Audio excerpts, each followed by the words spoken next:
seja bem-vindo ao Escuta Aqui. Eu sou Fagner Junqueira e hoje vou falar sobre o projeto de lei que pode causar um apagão no transporte rodoviário de quase 500 municípios brasileiros. Em 2014, quando a abertura de mercado foi iniciada no transporte rodoviário, 14 mil novas linhas interestaduais de ônibus foram concedidas a empresas que não estavam antes no mercado, e 480 cidades passaram a ser atendidas pelo transporte interestadual oficial, com ônibus autorizados e seguindo as regras de segurança estabelecidas pela ANTT, que é a Agência Nacional do Transporte Terrestre.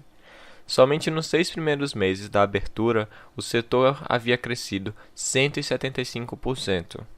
A abertura de mercado em 2014 se fundamentou basicamente na mudança de um sistema licitatório onde o governo fazia concessão de linhas para um modo onde a empresa solicita ao governo autorização de circulação em uma linha que ela mesma criou. Assim, era avaliada e, se tivesse cumprindo as normas exigidas pela ANTT, a empresa recebia a autorização de circulação. Para a gente poder ter uma noção de como o sistema rodoviário no país ele é imenso e ainda assim precisa crescer muito mais. Ainda com essa lei de 2014, que possibilitou alcançarmos mais 480 cidades que antes não tinham cobertura por esse sistema, a gente continua com um número não muito agradável para o consumidor quando a gente fala de competitividade. Isso é o que aponta um estudo recente da ANTT, né? O que é que esse estudo ele avaliou? Ele avaliou quantas empresas operam em cada linha, né? E após essa conclusão do estudo, foi apontado que 66% das linhas hoje no país são operadas por uma única empresa e que 26% são operadas por apenas duas, e somente em 8% das linhas existentes nós temos a concorrência de 3 ou mais empresas. Quando a filosofia é ir na contramão do avanço, ir contra os interesses do povo e trabalhar com a ineficiência, a gente tem um número absurdo de congressistas que adotam essa filosofia, né? Não cabe a mim dizer quem adota ou quem não adota essa filosofia, mas eu quero deixar o questionamento para que vocês mesmos decidam se o Marcos Rogério, senador filiado ao DEM em Rondônia, que teve a brilhante ideia da criação desse projeto, ele é um exemplo dessa filosofia. Bom, a brilhante ideia do Marcos Rogério, né, é um projeto que aumenta os custos e a burocracia do setor de transportes rodoviários, de modo que empresas maiores sairão beneficiadas e empresas menores serão obrigadas a encerrar as suas atividades. No momento da gravação desse podcast, o texto já havia sido aprovado no Senado, né, o seu local de origem, tendo seu relator o senador Assir Gurgás, filiado ao PDT em Rondônia. E sabe qual é o legal de toda essa história?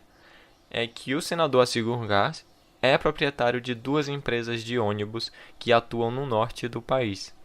O presidente do Senado, Rodrigo Pacheco, que é filiado ao PSD de Minas Gerais, foi denominado como um dos padrinhos do projeto, e curiosamente, sua família também é do setor. Dentre diversos tópicos polêmicos no projeto de lei, está a proibição da atuação de startups, que promovem intermediação de fretamento colaborativo, proibir a venda online de passagens, aumentar as medidas burocráticas e revogar 14 mil autorizações de empresas do ramo que receberam um direito entre 2019 e 2020. Isso mesmo, as 14 mil que passaram a operar com a abertura de mercado e que democratizaram o acesso ao transporte rodoviário em regiões do país que nunca antes tiveram acesso ao serviço. Esse projeto ele pode afetar diretamente mais de 100 milhões de usuários, que perderão algum tipo de conexão em mais de 1.000 cidades brasileiras. Além de fazer com que mais de 2,9 milhões de brasileiros fiquem sem transporte rodoviário e que mais de 180 mil percam seus empregos. Tudo isso em um cenário hoje onde a inflação acumulada já passa de 10% e o desemprego atinge mais de 13% da população. O projeto inclui a exigência de que a empresa detentora da linha tenha um capital social mínimo de R$ 2 milhões e que possua frota própria. Atitude mais que absurda e que irá comprometer o funcionamento de pequenas e médias empresas. Essas medidas, elas aumentam os custos, acarretando diretamente no bolso da população, diminuem oportunidades aos consumidores e obrigam à permanência de um sistema velho e burocrático. Quando o projeto foi à votação na Câmara de Deputados, alguns deputados tentaram reduzir ou até anular essa regra sobre o capital social mínimo de R$ 2 milhões, justamente nessa justificativa de que isso será danoso às pequenas e médias empresas. Porém, não houve sucesso na remoção ou redução desse valor. Ainda, o projeto promoverá a perda de R$ 5,2 bilhões em receitas e tributos e mais R$ 1,5 bilhão em impostos para municípios, estados e União. Vale ressaltar que esse projeto está tramitando com um pedido de urgência. É isso mesmo. O Congresso ele acha urgente uma proposta que irá gerar desemprego e fechar empresas e linhas rodoviárias. No momento da gravação desse podcast, a proposta já havia sido aprovada no Senado e na Câmara de Deputados, sendo devolvida ao Senado, o autor do projeto, por ter sofrido alterações durante o plenário. Eu deixo aqui uma frase da atriz e humorista Katiuska Kanoro, que retrata bem a minha opinião nesse momento.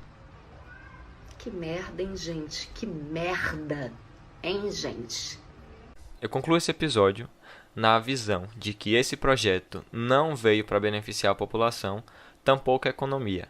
Ele veio para beneficiar as empresas que pararam no tempo, que não inovaram e que irão ser vencidas pela revolução no transporte rodoviário que startups como a Buser e a Forbus já estão vencendo. Se você gostou desse episódio, já vai compartilhando ele com seus amigos e seguindo a gente na sua plataforma favorita de podcast. O Escuta Aqui agora também tem Instagram. Você pode seguir a gente procurando por @escutaaquipod.